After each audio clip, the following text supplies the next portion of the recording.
What's the difference between love and obsession? I don't know, but I know I want you.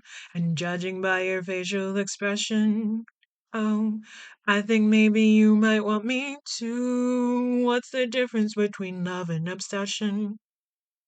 I can never tell them apart. And judging by the way that I'm guessing, there's a missing piece inside of my heart. Hi. Hello. And welcome back to my podcast. Now, what was I talking about? My name is V Noir, and this week I'm talking about Lurker. And I was just kind of singing the beginning. It's not the beginning. I was kind of singing some of the original song written for this movie, Love and Obsession, performed by Archie Mag Magdwa, who's playing this in who's playing a character named Oliver, who is a musician in the movie. And there was like a lot of original songs. Honestly, there was a lot of like music production. Like it was scored fully by Kenny Beats, who has done music for Finn Staples, Joji, Denzel Curry, Zach Fox, um, stuff like that. It is the directorial debut and movie writing debut, because he's done writing before, of Alex Russell. And the person who did the cinematography for this, Pat Scola, he has a bunch of experience shooting music videos. Specifically, a notable one that I was like, oh my God, I love that video so much. Alt J's Breeze Blocks, and I'm like, "Oh my God, I that video, I love it."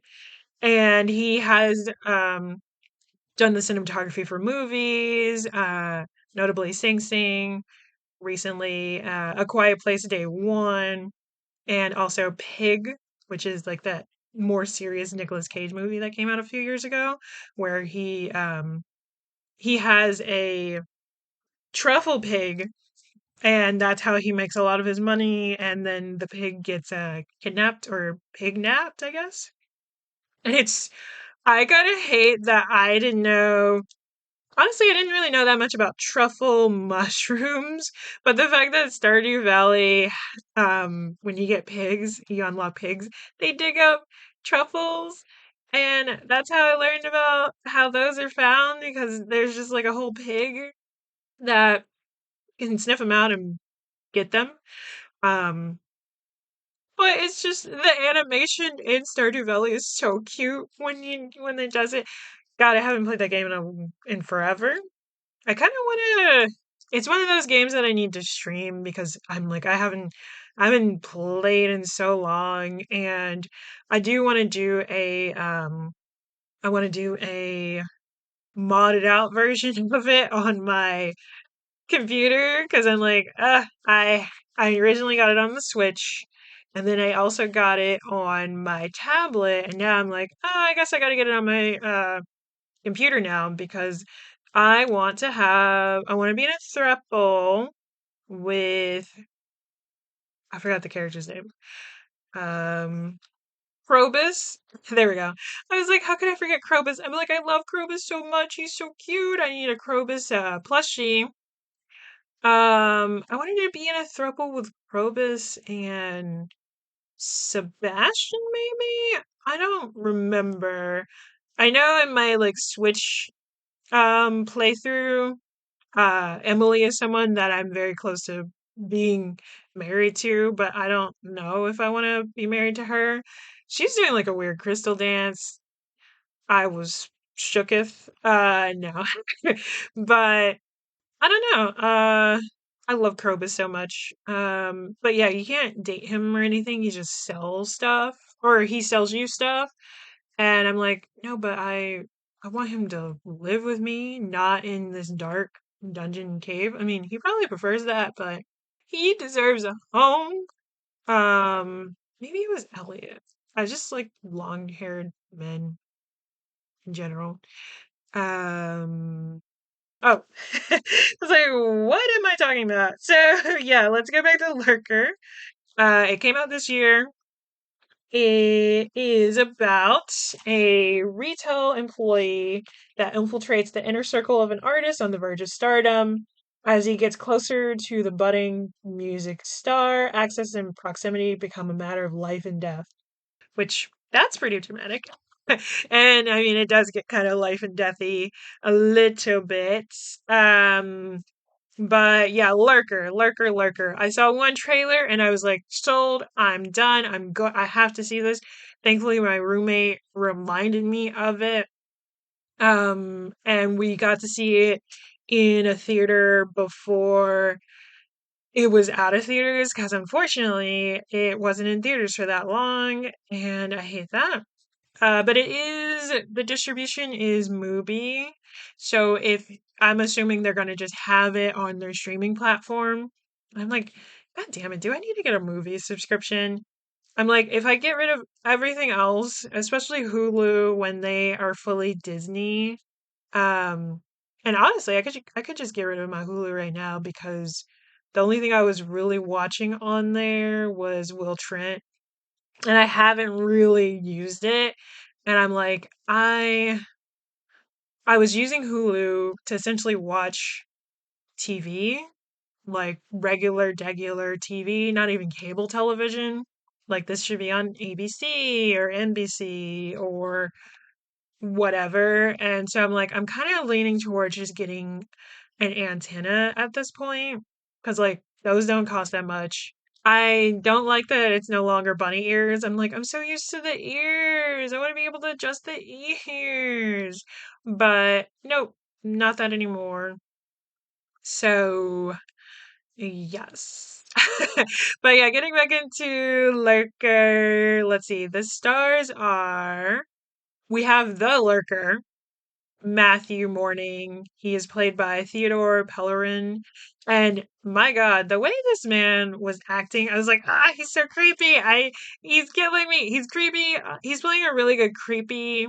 He has really creepy moments, really awkward moments. And I need to see him in something else because he has this face where like I could see him do really well as in like a romantic comedy or something where he's playing this sort of like not pathetic fully, but just like oh my god, that just sounded like I was saying he has a face that looks pathetic. But I think he could play like a really good like shy character who's kind of lovable and it's like, oh, he's so awkward in this and oh, so creepy. But he is the lurker himself. And let's see, there is Oliver, who is the musician, who's kind of like an indie musician, and he's like about to pop off, more or less. He's played by Archie Mad Madqui. And recognize Archie from Saltburn. I'm like, even just like when I initially watched the trailer, I was like, oh shit, that's the boy from Saltburn. And I'm like, he looks so much older in this. Like, is he 25? This man is 30, first of all. And somehow he was giving like 24 and 25 in Saltburn. And I'm like, it came out last year, I believe. Um, let's see. Oh, it came out in 2023. But either way, I'm like, that was 2 years ago. And somehow this I was like he did really well playing a character that seemed young and he was supposed to be like early college age at that point and I'm like that was 2 years ago. And I don't know, I guess it's something about like slouching and not being like that confident that adds to youth, I guess, because I'm like oh, yeah, like, especially if you're tall, because I'm not that tall, like, I'm 5'10", 5'11" or whatever, but growing up femme and being essentially like a tall girl who, didn't wanna be noticed, it's like I slouched a lot, but it was the slouching definitely came from me not wanting to be noticed and also from me wanting to hide my chest, so I have that habit still in my 30s, and I'm like more confident with my chest area. I mean, I do want at least a reduction or some sort of top surgery, but I think I'm gonna try doing like resistance training first to see if I can get some shrinkage because Body by Daddy, I think they're called on Instagram and probably TikTok, had suggested that, and that's why they look like they do. Yeah, their name is Body by Daddy on Instagram. And they yeah, I mean I think it's she her. They don't have any like pronouns around, but um they she does a lot of like these exercise resumes that she has created for people who are either trans masc. She's kind of dabbled in trans femme stuff, but it's mostly like trans masc and like how to essentially morph your body through exercise in order to look um and essentially have a more affirming body, especially if you are anticipating top surgery and like essentially like what muscle groups you want to work on um in anticipation of that, especially because especially if you are looking for a particular look in general too, because it's like yeah, like the body is definitely moldable, it's very flexible, and um I like her stuff because it's fitness that isn't sort of glamorizing like eating disorder or anything like that. Like I follow like I think three different fitness people who have three different body types, and all of them are very much like, do what is best for your body. Um like if you're trying to eat more protein, do what you can. Have a good relationship with food.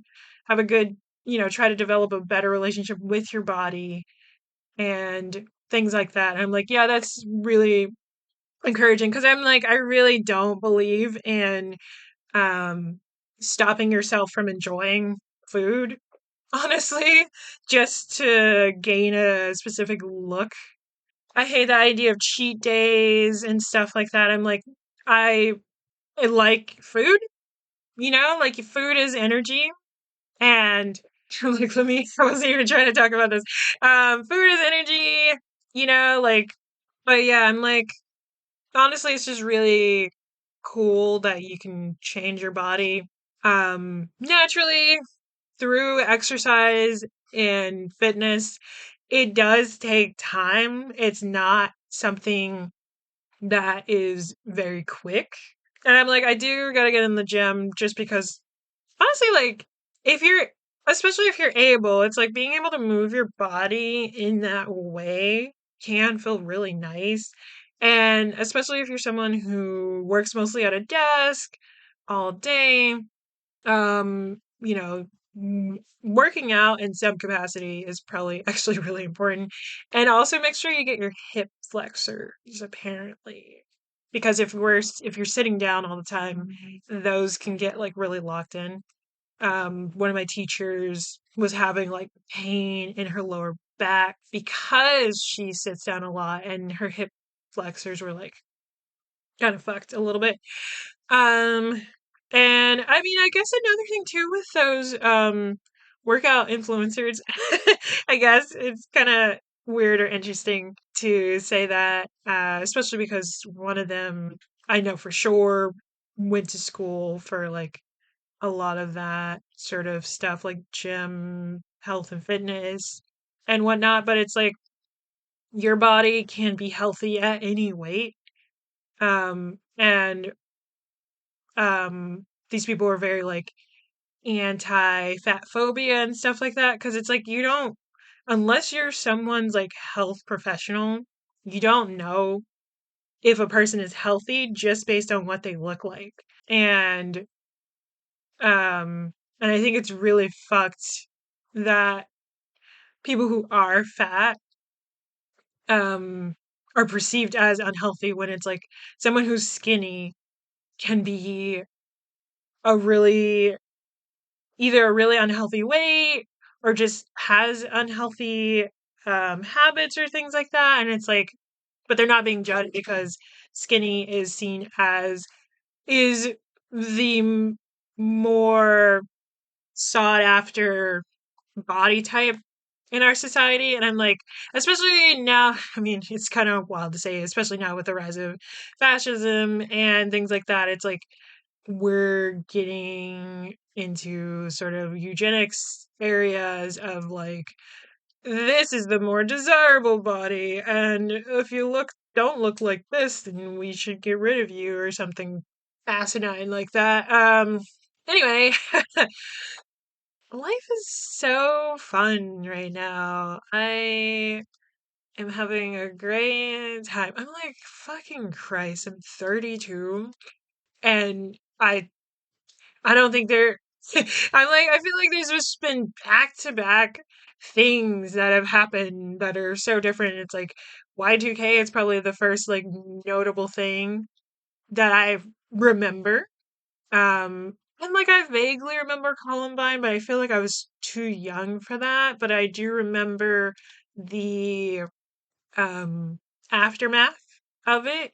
And it's also like in the context of Columbine, this is it's like the beginning of CNN and 24-hour news as we know it now, because before that we didn't get that level of news footage and news like screening. And I think a great movie that sort of not plays with that as an idea, but like sort of explores that of like news um and sensationalism, and like looking for the kind of most fucked up shit to put on your network in order to get views and get people watching.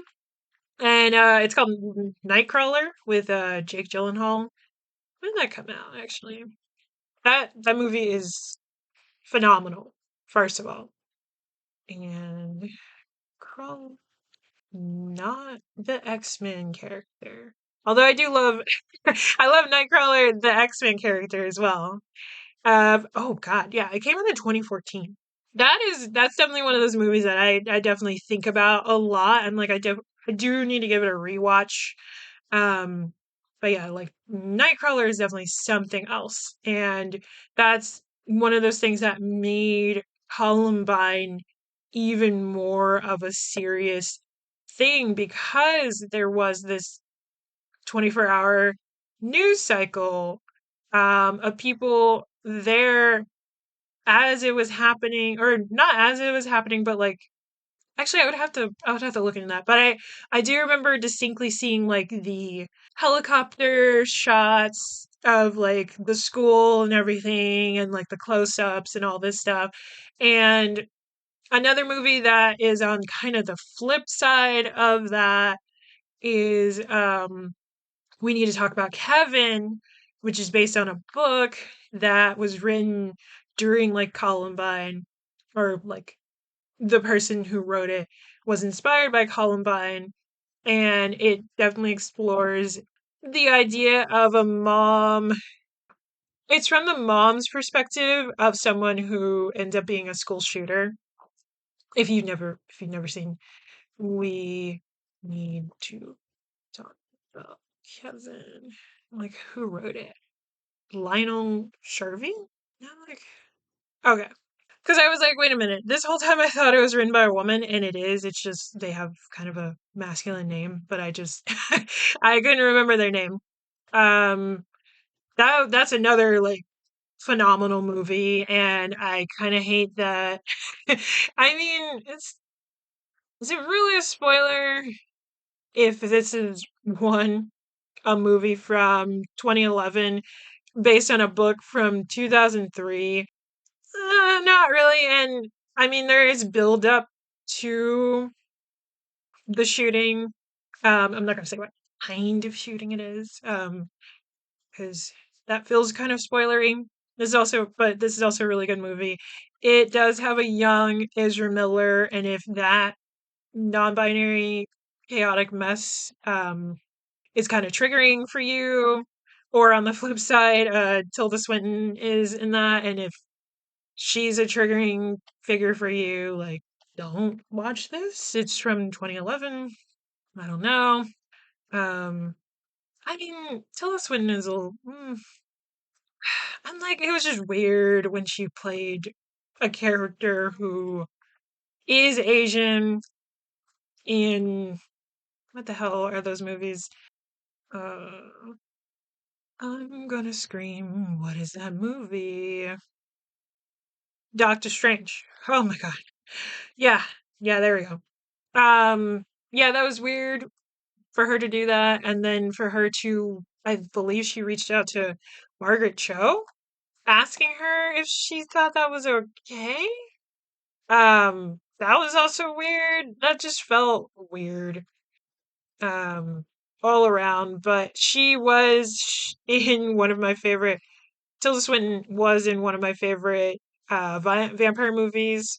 I was gonna say What We Do in the Shadows, but she did a cameo in What We Do in the Shadows. But it's called Only Lovers Left Alive. I love that movie. It's so good, and it's an indie film. I'm like, I keep changing topics. But it's an indie film. I love it so, so much. It's her and what is his name? Yeah, they came out in 2013.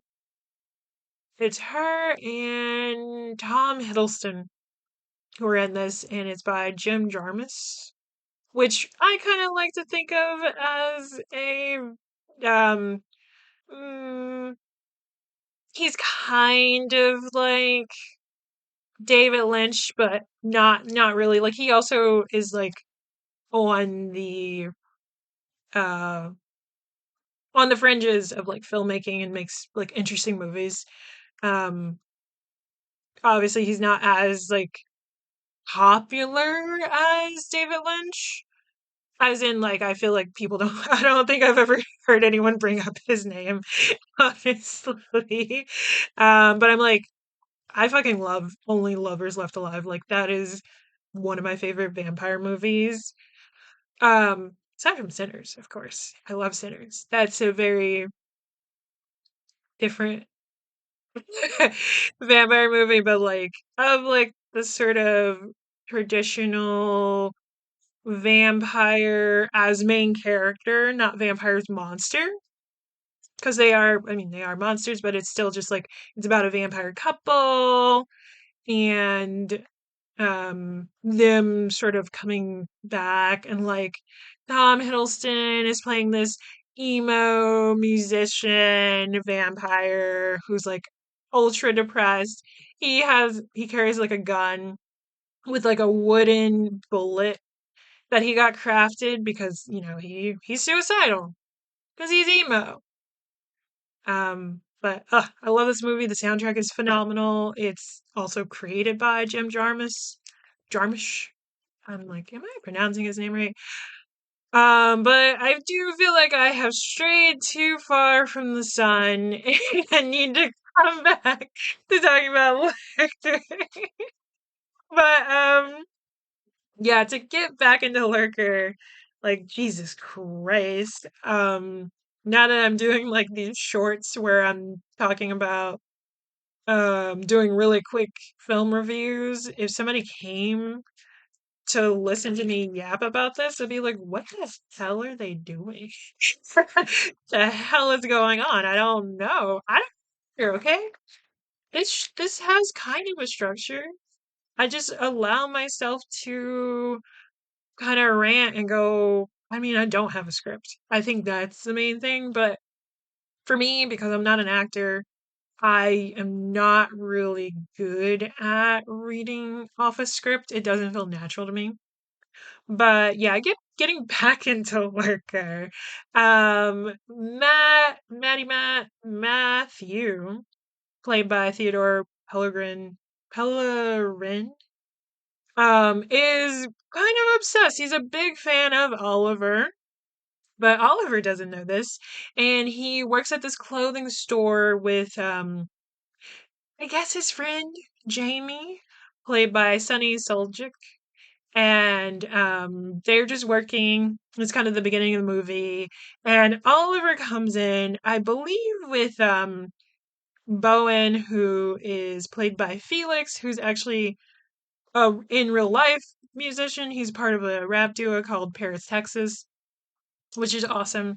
And they're just, I'm like, does he come in with Felix? He comes in with someone from his entourage, which we will later kind of meet more of that work for him, I guess. His entourage is interesting. But yeah, he comes in and Matty Matt is, he's starstruck, of course. Jamie is more outwardly starstruck at seeing Oliver there. And Matthew decides to turn on some music and play, I forgot what the song is, but he plays a song and Oliver lights up and is just like, "Oh my god, who put this on?" It's not Oliver's music, of course, because Matt doesn't operate like that. He doesn't want to seem like he's a fan. But we later find out that the song he chose is something that Matt, not Matt, is something that Oliver has vocalized, at least through blogs and posting, that he loves it. He loves the song. And it's not necessarily like obscure or anything. It's just that it is like an older song, and Oliver's so excited that someone would have played it, and he even talks to the one person in his entourage like, "This is the thing that I was telling you about. You didn't know what it was. I can't believe this one guy did. And hey, you wanna see me perform?" He's talking Oliver, who played by Archie, which it's funny to say his name because I have a cat named Archibald slash Archie slash Arch. And I was just like, "Oh wait, his name is Archie. Let me not get my cat confused when I say his real name, because then my cat's gonna be like, meow." Or honestly, just perk his head up, because he'll just be like, "Oh, you called me. What's up?" Both my cats respond to their names, which is adorable. So I don't even, God, I forgot how to make the sound. I don't even do that to them. They just respond by their names. And if they don't, I know they're ignoring me on purpose, because they do. And I'm like, "Oh, so you know you're doing something bad and you are trying to annoy me right now." But anyway, so Oliver has this British accent. I mean, Archie has a British accent and is British in the movie. So I'm like, whenever I am talking about what he's saying, just know he's also saying it in a British accent. And I'm really just not good at accents. So I won't try to imitate him. So yeah, Oliver invites Matt to go see him perform. And then we see sort of the beginning of we actually okay, it's so funny because he gets invited to the green room and everything. He gets invited backstage, and this is when we run into the rest of the entourage and Zach Fox specifically. And he's so fucking funny.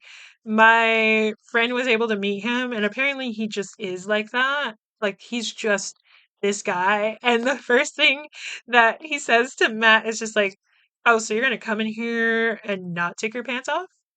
And then it calls back it pulls back and we see that everyone in there, at least the guys, have their pants pulled down. and then Matt pulls his pants out, and then Zach Fox's character, Sweat, I guess, Sweet Sweat, it's just like, "Oh, so you're gonna just listen to a grown man who tells you to pull your pants down?" And then so Matt pulls his pants back up, and and then Zach Fox is just like, "So wait, now you're pulling your pants back up? We're doing this in memoriam to our gay friend who died. Like, you literally are saying fuck you to our friend who passed away." And then Matt kind of gets all like a little weird about it and he just pulls down everything. And then Zach Fox is like, I was just playing with you, man. Like, I like him. He do what I say. And that's kind of the beginning of this sort of back and forth that and kind of infighting in a way of Oliver's entourage because it's it's so interesting and Matt kind of mentions this later on, but he does say that everyone in this entourage is essentially like him. He just wants it more. Like all of these people are lurkers and they are it's almost it's almost parasitic in a way. Like they I would say parasitic, but as I'm talking about it, I'm like thinking about it and it's like what kind of ends up happening later on with Matt and Oliver is that it becomes symbiotic where yes, Matt is um kind of a he's latched onto Oliver and is almost in this parasitic relationship with him like the other lurkers. But turns out Oliver also kind of needs Matt. He kind of needs Matt because Matt is able to push him in such a way that no one else around him is able to push him.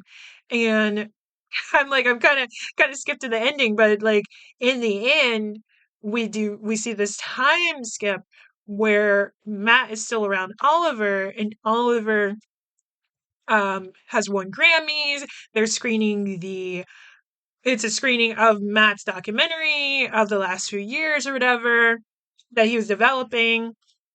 And yeah, it's pretty wild. And how we get there is wild. And it was seeing it in theaters too, because I was just like, oh my God, I think all the K-pop stans are gonna just come out of this and be like, oh my God, I can do it too.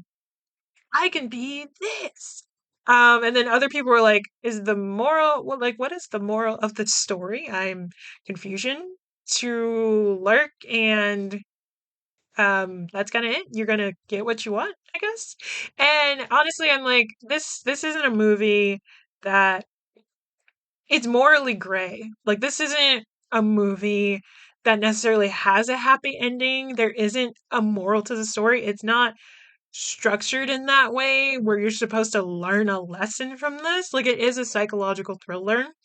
And in the end, the quote unquote bad person gets what they want. And that's why I'm saying it's like kind of a symbiotic relationship because again, Oliver kind of needs him and was able to get pushed to win a Grammy. Like it's wild. I mean, we don't see the Grammy or anything, but yeah, so like what sort of happens is like Shay, played by Havana Rose Liu, who we know from Bottoms, love Bottoms. Shay realizes what kind of person Matt is and realizes that he's trying to stay around Oliver. And she's like, be useful, and then he'll keep you around. You know, she like gives him an in.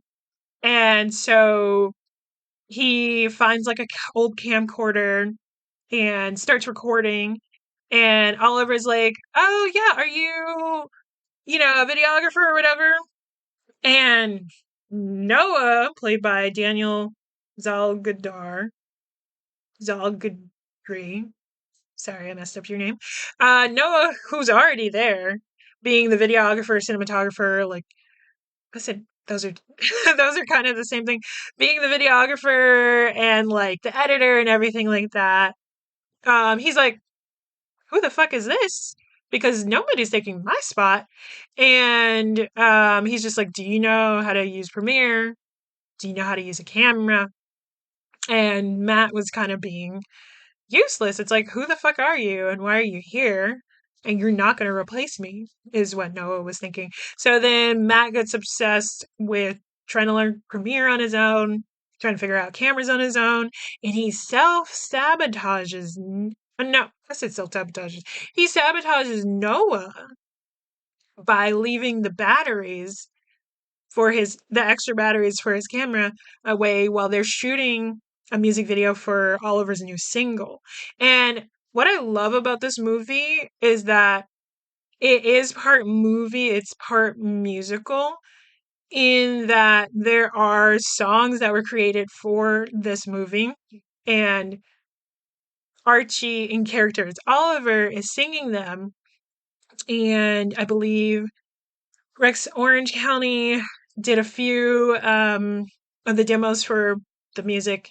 Like I said earlier, much earlier, because I got distracted, Kenny Beats did like the music production on this, and he's someone who's worked with artists, so it's like he knew what he was doing.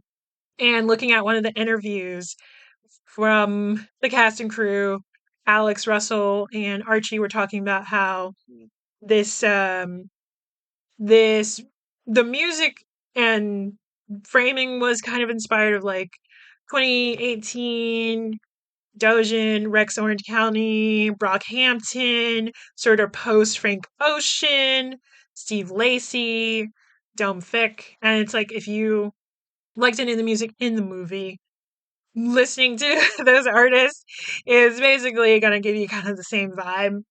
And and I'm like, oh, I really, really like the music, and I love the performances done in the movie as well. And I found out that apparently Zach Fox he had thrown a party and was like, hey, my friend is shooting a film. If you guys could be like the extras essentially in this in the movie. And they just brought out Archie in character. They changed his outfits a few times and shot these scenes. Also, this movie was shot in 16 millimeter, which I love film, and it gives it this sort of like warm, rich tone to it that again, like digital.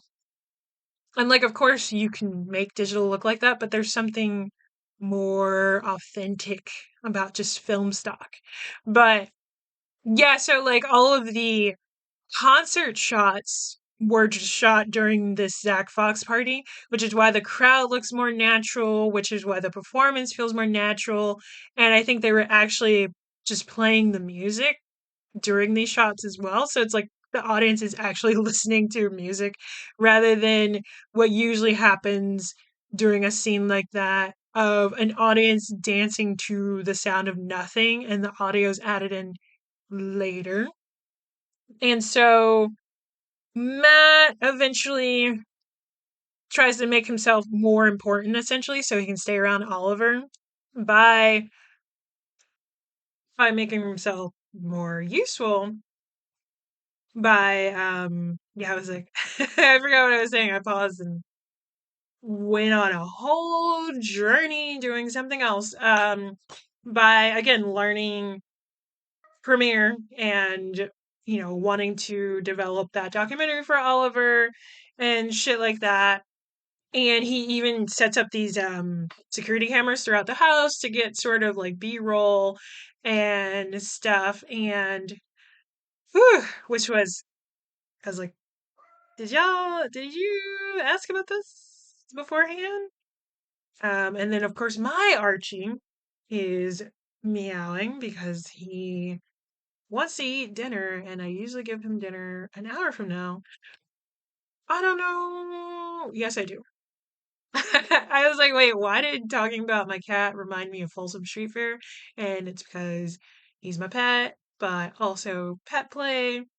I'm like, I'm so jealous. I'm not jealous really, but Folsom Street Fair is today because I'm recording this on a Sunday, and I'm like, I just I need my cute clothes because I'll look cute when I go to Folsom Street Fair, and I want to potentially meet a partner or something, or try to go to a play party or something.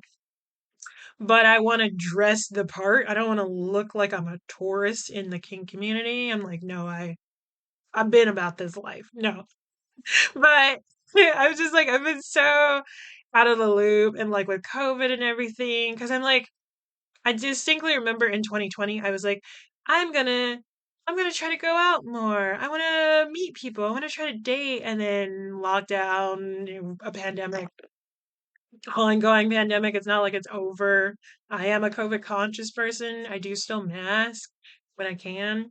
Um, and unfortunately, it does feel like for people who are COVID conscious that we kind of have to just continue doing what we're doing and but also try to live our lives, I guess, because I'm like I've still been going to concerts, but I'm like fully masked and stuff. I haven't really tried to date or anything as of late. I'm like I don't really want to get an app. Like the app, like I tried the apps before, and those were kind of ugh. And I do want someone who is um kinky, um, but it's also like so it's like I wouldn't be able to go on like a normal app, but FetLife is so dead. I'm like, I hope who's ever listening to this is 18 and up.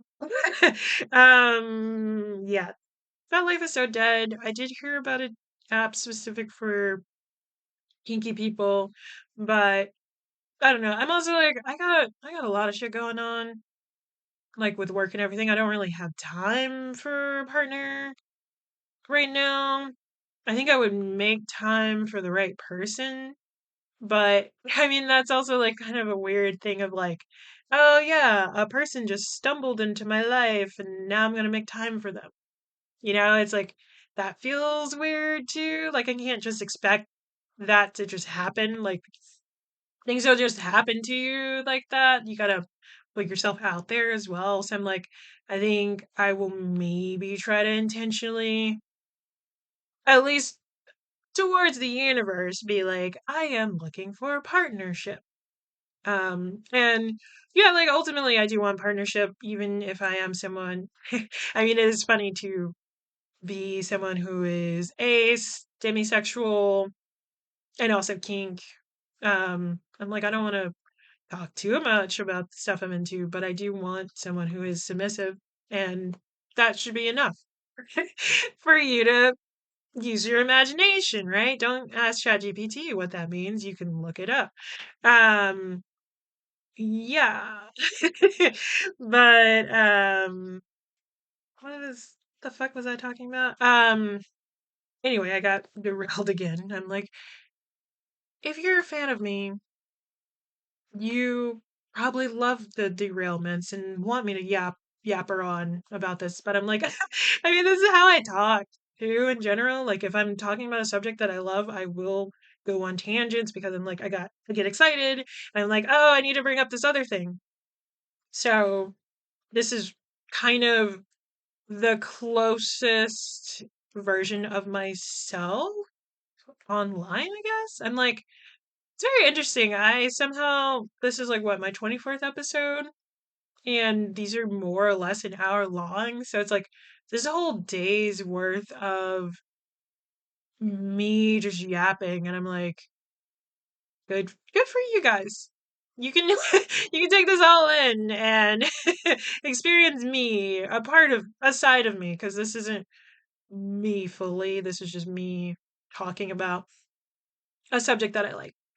I just remembered that I got a Got 7 light stick today because I went to this K-pop store locally and I'm like, I haven't been to this one, been to a different one.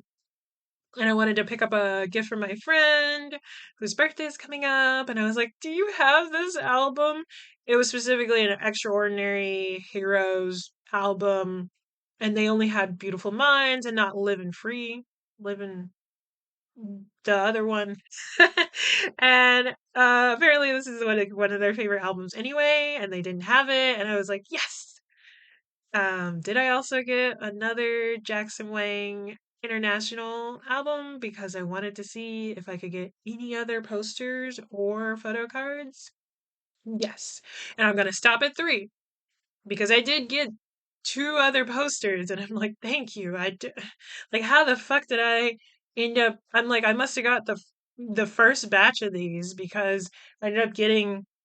I somehow ended up getting two of the same posters, but the photo cards were different against the two albums. And then the third album, the I got two of the same photo cards. One of the photo cards was new, and then the posters were different. And I'm like, that's all I wanted. I just wanted something else. And I'm probably gonna give away the honestly, do I need to keep all three of these? I don't necessarily need to keep all three of these, but mm, I don't know.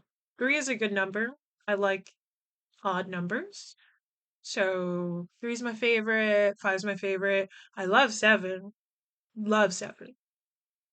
One is a good number too. I'm like, I could have just left it at one, but how did that even go? How did I?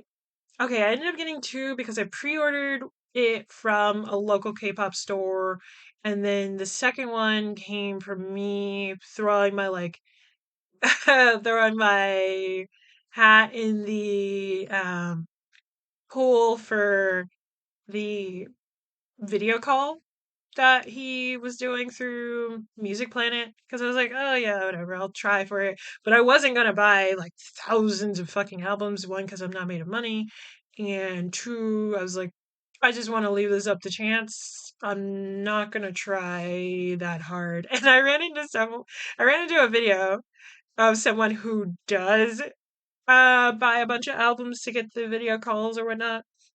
And I guess he just runs a shop where he just sells the stuff and puts whatever photo cards and whatnot that the person wants together. And I'm like, that's kind of cool, I guess. I would hope that um, because he's open to everything. So I'm like, I hope it would be sold at a lesser rate so he can get some of his money back. But I'm not gonna, tell people how to run a business. Kind of interesting to think of that as a business because he didn't make any of the albums or the music or anything, but I digress. Anyway, so Oliver somehow. Oh, wait, no, no. This is what happens. There's a house party at Oliver's house. Oliver's house is also where his entourage basically lives. Matt doesn't live there yet. He still lives with his grandma, who he's very rude to. I don't like that he's rude to his grandma. I'm like, your grandma is nice enough to let you live here, probably rent free. Especially because you quit your job just to have more time around Oliver. Like, fuck you. That was that was the thing that made me hate him. I was like, why are you so rude to this old woman? Like, leave her alone. Like, stop it. Um, also just like I just hate people that are mean. Um, mean to someone who is overall sweet. I'm like, be mean to mean people. Like, do that, punch nice Nazis or whatever. Like, do that.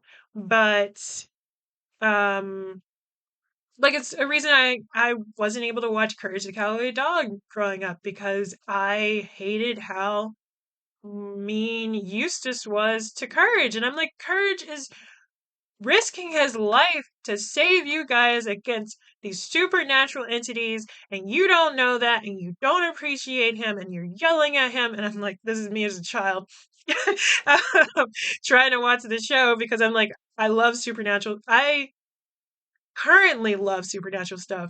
Loved it so much as a child, but I could not watch this show because of how Eustace was to Courage, not because of how scary or spooky it was.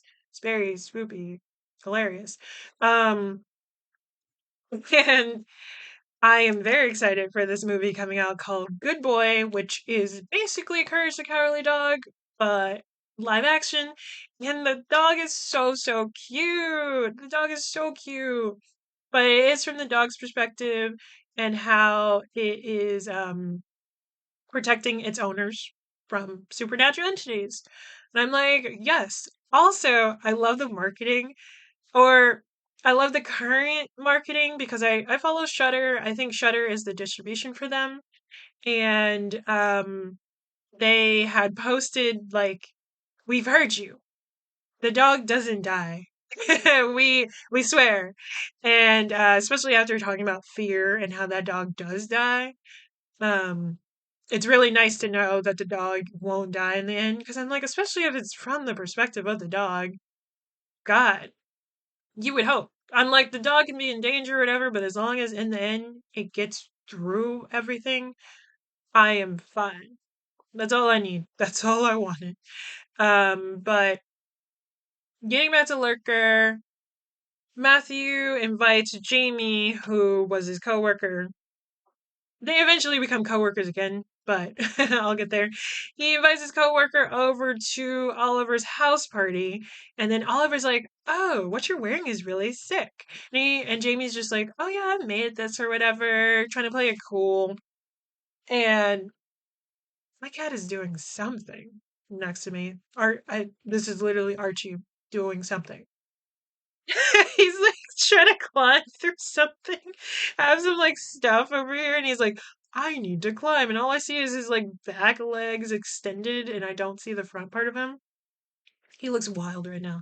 Um, and of course, Oliver's like, oh yeah, no, you should come here and like be around and like do some custom clothing for me. And Jamie's just like, "Oh hell yeah, brother!" I mean, he doesn't he doesn't say that at all, but he's very excited. And Matt is fucking pissed because he's just like, "There can only be one. I'm not about to let you lurk around. It's only me. I know what's good for Oliver." And he's like pissed. I'm just like, he's doing something completely different from you. You could just let it be, but Shay is definitely clocking all this too, though, because what happens is they fly out to London, and Shay tells Matt specifically, "You need to tell immigrate. Is it immigration? It's basically TSA. I forget what it's called, but when you're traveling, you talk to the TSA agent. Whenever you leave the country, go to a new country, you tell the TSA agent why you're there." And she told Matt specifically, because Jamie was next to him, asleep. She tells Matt to tell the TSA agents that y'all are there for travel and a vacation, and you're only there for a few days. You're not there to do what they were actually going to do, which is doing shoots and stuff for Oliver because she didn't have work visas ready for them. It was only work visas for the main crew. And so yeah, Matt's just like, yeah, totally, yeah, yeah, yeah. And they get out of the plane, and he of course doesn't tell Jamie this, and we see Matt tell the TSA agent, yeah, like, oh, I'm just on vacation. And then we see Matt looking at Jamie as he's telling the TSA agent the truth, quote unquote, and he gets taken, essentially. And I'm like, honestly, we're just assuming that that's what happened because they all kind of show up, and they show up to like the hotel they're staying at, and I want to say either Shay or Zach Fox's character, somebody, is just like, "Oh, what happened to your boy?" And Matt's just like, "Oh, I thought he was riding with you guys. Is he not here?" And Shay rolls her eyes and is just like, "Oh, this motherfucker." And they show up to the shoot, and Shay shows up with Jamie because she's able to save him or whatever. And again, Matt is fucking pissed.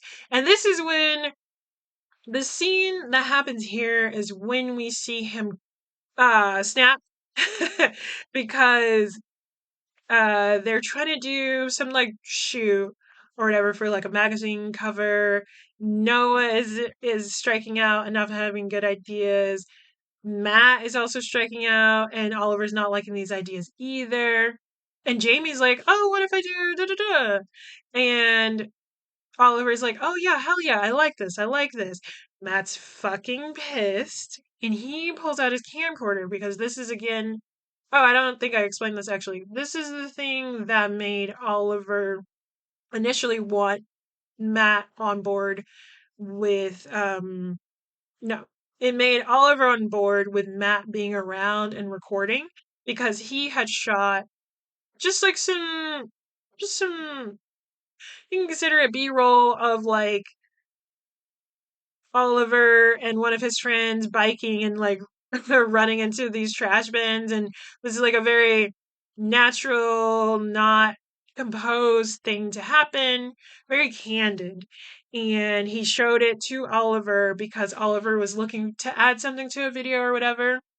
And Oliver's like, oh, I love this. And this is how Matt gets the documentary opportunity.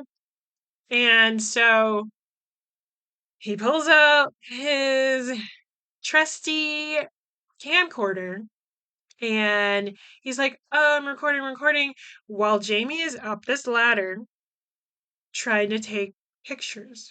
And he's recording, all happy, excited, laughing, and all this stuff, and runs into the ladder that Jamie is on. And I was like, oh, I hate this. Oh, I hate this so much. Jamie falls, and Matt is still laughing. Everybody's just like, what the fuck's going on? Whatever. And it just switches to Matt waking up. Hotel is empty. Everybody's gone. And he got abandoned in London because they were like, we don't want to fuck with you. And so, and it's crazy too because they don't leave a plane ticket for him to return or anything like that. He's just abandoned in London. He has to call his grandma to send him money in order for him to come back because again, he's not fucking working. I don't think Oliver paid any of these people. Like I don't like he just fucking abandoned his whole life just to be around this man. And that's like a whole other oh wow, I sound much louder. I'm getting used to this new mic. But yeah, that's like a whole level to it too, because it was just like, is his obsession with Oliver, is it coming from like a homoerotic, like he's obsessed with him because he wants to be with him romantically type of thing? And the movie later explores that as well. And I'm like, I keep saying I will get to that. But so Matt's fucking pissed even more so. And it's like, we already know what he does when he's pissed, which is essentially, in a cowardly way, incite violence against someone. So, remember, he set up these security cameras, right? He decides to go back to work, and we do see Jamie still working there. His nose is like kind of fucked. I think he's in a brace or something. And also at this point, he's getting recognized on the street because Oliver posts him on his Instagram. And what happens is Matt runs into some fans of Oliver's, who are just like, oh, we see you on Oliver's Instagram, and like, oh, so jealous, all this stuff, fangirls. They're also 15 and 16. And I was like, "Oh, what's gonna happen here? I don't like this. I don't like this."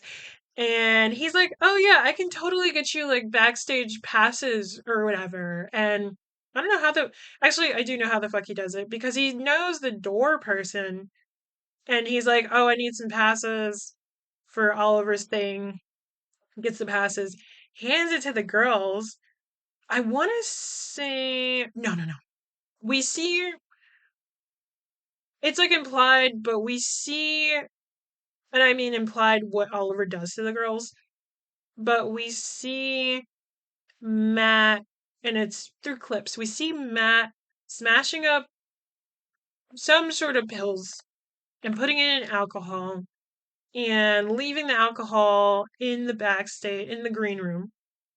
And we see Oliver interact with the girls. And they presumably make it back home to Oliver's house. And he more than likely sleeps with them. He sleeps with these girls. He doesn't know that they're underage. They might have lied about it. I'm not entirely sure. We don't get all the information, but we do see Oliver and Shay look at a video that Matt sent to them of Oliver being with these girls. And Shay's like, this is bad. They're 15, 16. This is awful. And so now they invite Matt back because they're like, what do you want? Like, what do you want? And Matt's just like, I just want to shoot the documentary. And Oliver's like, what? Like, that's all you want? Like, for real?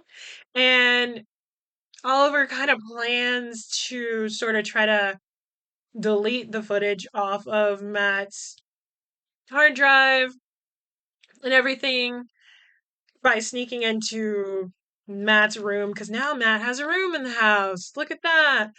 And he tries to sneak in while Matt's asleep.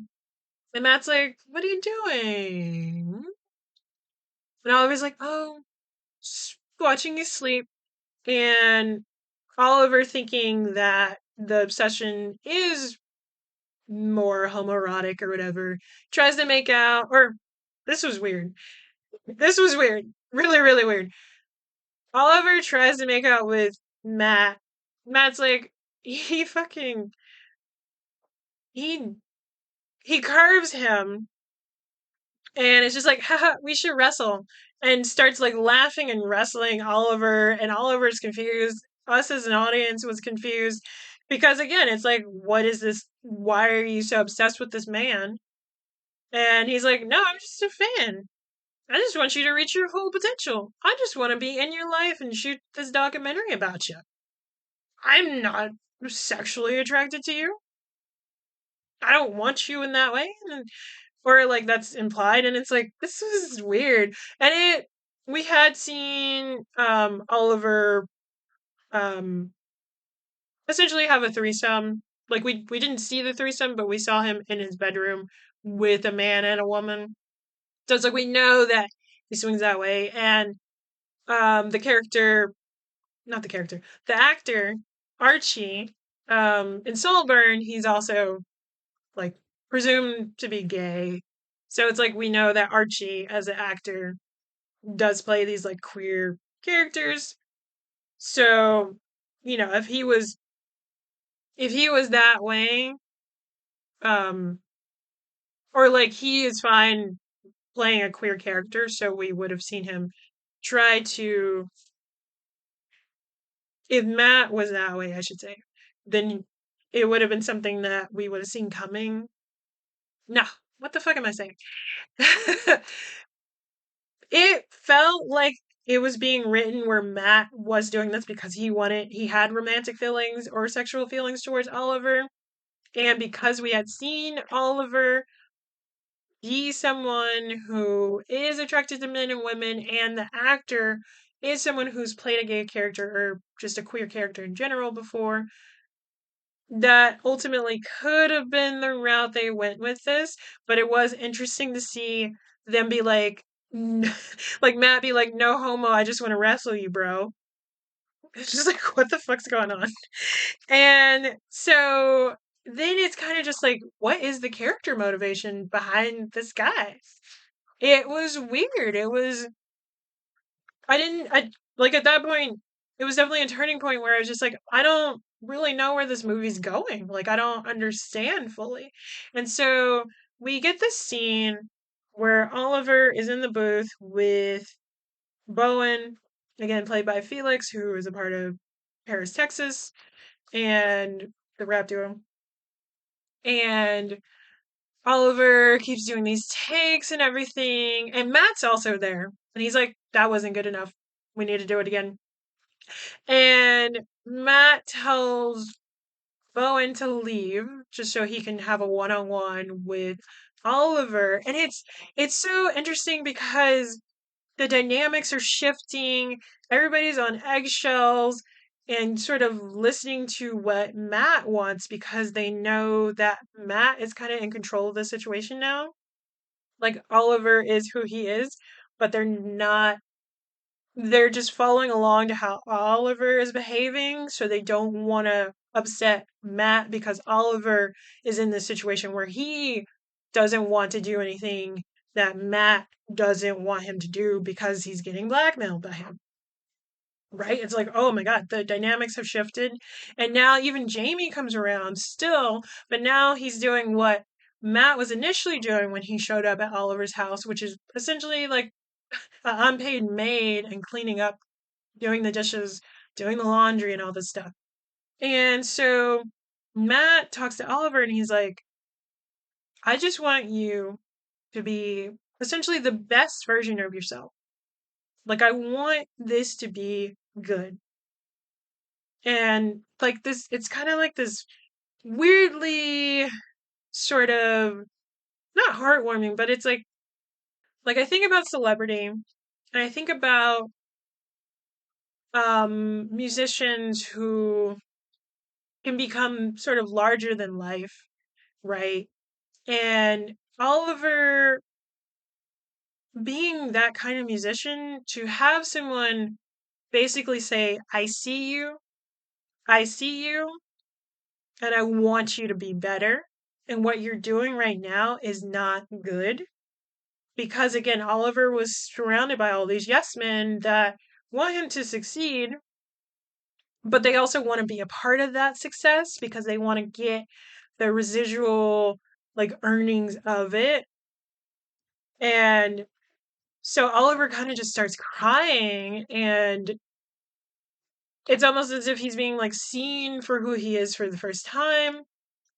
And I can't remember. No, I think right after this, he we see them trying to shoot the the song that I was singing in the beginning, music video for that, Love and Obsession, and we were zoomed in on Oliver's face and he's singing this, but he's flinching. We zoom out and we realize he's being shot by all these paintballs and it's really dramatic. And then Matt's just like, let's do it again. And again, we pull in again and we're seeing Oliver flinching and all this stuff. And I'm like, it's kind of funny listening to the video because there is a lyric video, but there's not like the full version of this paintball music video. And everybody's just like, I want the paintball version. Um, and man, like that's what a fucking scene, bro. And right after this, they had also been like kind of touring around. They were all like living on this tour bus essentially and moving around and stuff. And we get this scene where Matt is dragged out of the bus and Zach Fox punches him in the face and he's getting beat the fuck up by the entourage because again, like at this point I think Oliver's tired of his shit.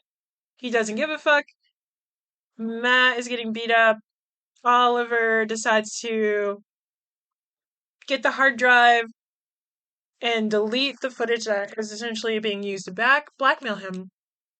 But before he does that, he looks at the Love and Obsession music video footage that Matt was able to get.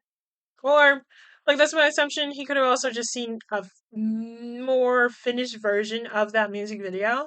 And he's watching it and he's getting emotional because he's like, fuck, this is really good. Fuck. This person understands what I'm trying to do. And it cuts to a time jump. And we see Oliver and Matt on stage. And we see that at this point, Oliver's won Grammys. Matt's presenting his documentary that he wanted to spend a few years making, which is another reason he got beat the fuck up because Oliver's like, I can't take this. I can't take this anymore. I can't do it. I can't do it. He didn't even want to fuck me. He wanted to fuck next to me, which was fucking, that was a wild scene. That was a wild scene of Oliver opening the door and Matt's like, I got a girl for you. I got a girl for me. We're in this double hotel room. I want you to have sex with her. I'm gonna have sex with this woman and I'm gonna look at you while it's happening. It's like, what the fuck is going on? But yeah, we like I said earlier, we see that Matt just presented his documentary. Oliver is a Grammy winning artist at this point. The entourage still exists, the other lurkers still exist in the audience watching this happen. And Matt is asked an audience question by someone who is also like a um, videographer. And he's just like, how do I get where you are? How do I become you, essentially? And Matt, being his awkward self, starts to stutter and stammer, and the movie ends. And I was just like, what a fucking movie, man. I'm like, literally, people who. Initially, I was thinking like people who are like obsessed with K pop stars or just musicians in general could come out of this thinking that their parasocial relationship with their favorite artist could end up in such a way where they could support their favorite artist in the same way that this person did. And it's like, no, it's not, that's not really what happened. And it's also like we have this sort of morally gray um characters, like Oliver wasn't like fully good. He was manipulating these people into being around him. He also slept with those like underage girls, and even though that was a situation that he was kind of put in, like they ended up being drugged because of Matt, and Matt supplied like it's weird. It was a weird setup and everything, but it's like he wasn't being aware and cautious. It's like, don't fuck fangirls, man. Like, what? Especially if they look young as shit. Like, think, think. Um, but yeah, it's like Oliver, kind of. It seemed like he liked the attention, but especially because he's allowing these people to be in his life, but they're also useful, right? That's why they're in his life because they add to his artistry and they help him in a way. And that's why, again, I'm like, he isn't necessarily like this holier than thou um musician artist who's just like good and giving and all this stuff. It's like there's a level of manipulation on his part too. And I honestly really, really enjoyed the movie. The music was, I really liked the music. There were some scenes where it was music video, an actual like drama and movie. And again, I do really like the me and my roommate we came out of that and we're like, what's the difference between love and obsession? Because we were trying to do like more of a masculine sounding voice or whatever. Trying to get the cadence that Archie does it as Oliver. Because that song is a fucking bop. It's like it's really catchy.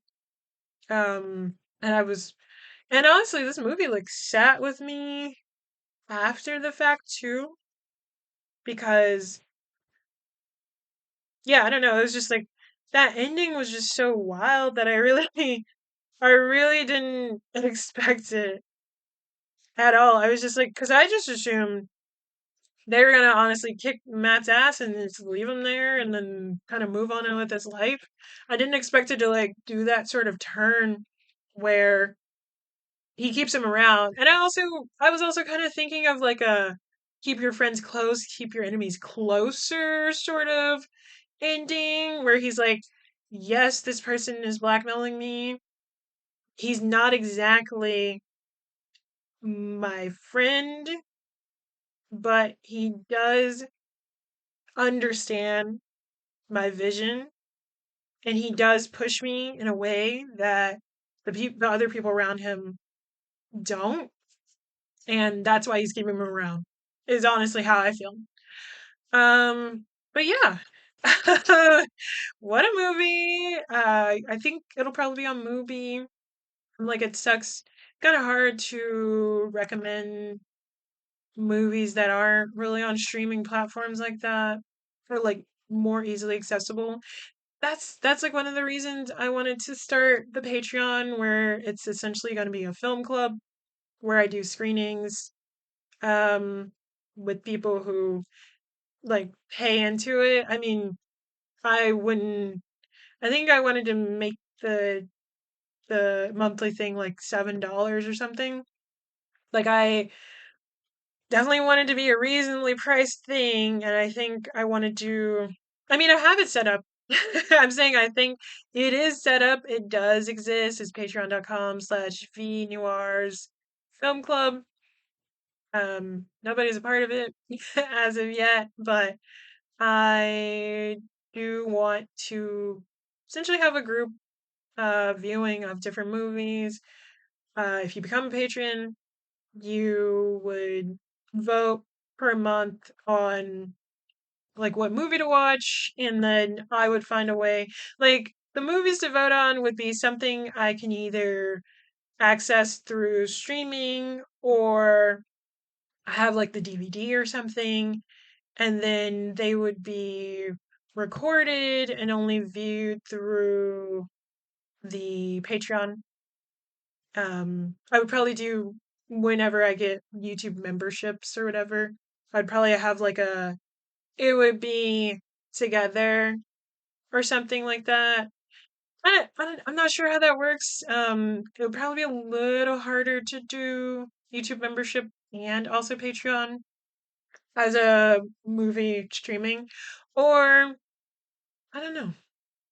Because now I'm kind of thinking it through, and I'm like, I could technically have. Oh, I could do it where people vote through Patreon, people vote through YouTube, and the combined votes would determine what movie both groups watch, and then I watch the movie twice, maybe? Or I do one big um Discord stream of the movie and then record the stream, and then whoever missed the live stream of the movie would have access to it through Patreon or YouTube. But yeah, I'm like, that sounds fun. And I'm like, I do want people to be able to access stuff that's like harder to find or be introduced to things that they would have never heard of. Because I'm like, there's so many movies. There's so many movies. And I'm like, I don't think I've watched enough movies, and watch I've seen a fair amount of movies. I want to see more. There's a lot of older movies that I haven't really watched. I'm like, I have an ongoing list. Oh my God, I have so many movies that I need to watch. But like this, I think on my Instagram, because now you can share, I shared this reel that was basically like, oh, we should watch a movie from your list. And the person's just like, the stars need to be aligned and I need to be in the right mood to watch whatever's on the list. A movie that I did want to watch as a part of, I wanted it to be the first one. I mean, we'll see what happens in October. Um, but I wanted the first one to be Rocky Horror Picture Show, especially because this year, I think 2 days ago or yesterday is the 50th anniversary of it. And I want to do like a fun thing where I do the screening. There won't be the shadow cast because that's not how would I do that? I would have to be there and then record it. But I wanted to do oh, in case you don't know what I'm talking about, Rocky Horror Picture Show. It is it's 50 years old now, but it was a midnight movie. Like it was screened at midnight because it was kind of like a rated X movie, which is what used to be rated R. And it became this sort of cult classic. I mean, movies don't get screened at midnight anymore, but the run for this does get streamed. I keep wanting to say streamed, screened at like 11:30 p.m. I think that's at least how I've seen it. And essentially, what happens is people come dressed as the different characters. You can come on stage if you're a virgin. That's what it's called when you haven't seen the movie, and you get a red V written on you somewhere. to represent Virgin. And what happens is the movie is screened, but in front of the screen is a cast of people who are dressed like the characters throughout the movie that basically do a run of the movie in front of the screen, which can be really jarring if you've never seen the movie and you've never seen done the shadow cast part. But what's also even more jarring is that there are different things that are shouted at the screen through out the audience, usually by either the shadowcast people who go into the crowd, or like maybe even the theater workers, if especially if it's like a smaller theater, like an indie theater instead of like AMC or Regal or something. And there you can throw things at the screen because there's different points. And I kind of wanted to, at least not the shadow cast, but the part about throwing stuff and things being yelled at the screen. Um, I wanted to sort of simulate that with my audience whenever I have an audience. um, but yeah, that would be the plan because I would also want to, especially through Patreon, because I don't know if you can do that with YouTube membership, but especially with Patreon, I would want to mail off things that can be thrown at the screen.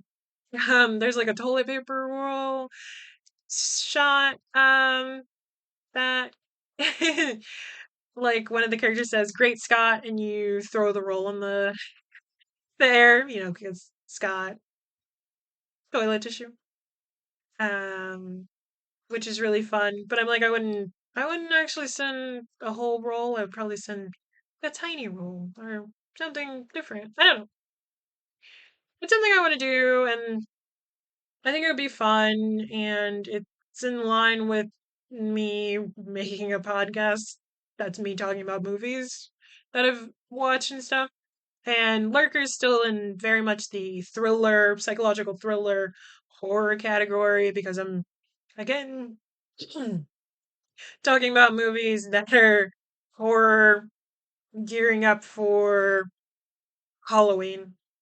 I'm like, ooh, I do want to talk about other stuff at some point, but I do have also a list of things that I want to talk about. And Good Boy is coming out Friday the 3rd, which is probably when this episode comes out. So maybe next week I'll talk about that. We'll see if I see it. We'll see. But yeah, that should be all. Um, Check out my archive at NWWITA pod.com. I had to think about it. Um, Follow me on Instagram at V underscore noir underscore.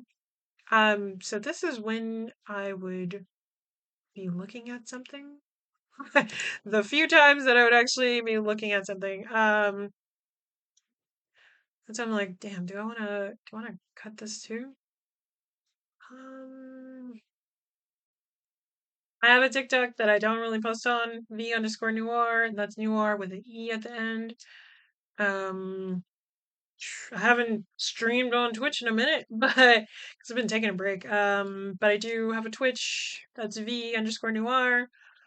And yeah, I'll chat with you guys next time. Bye.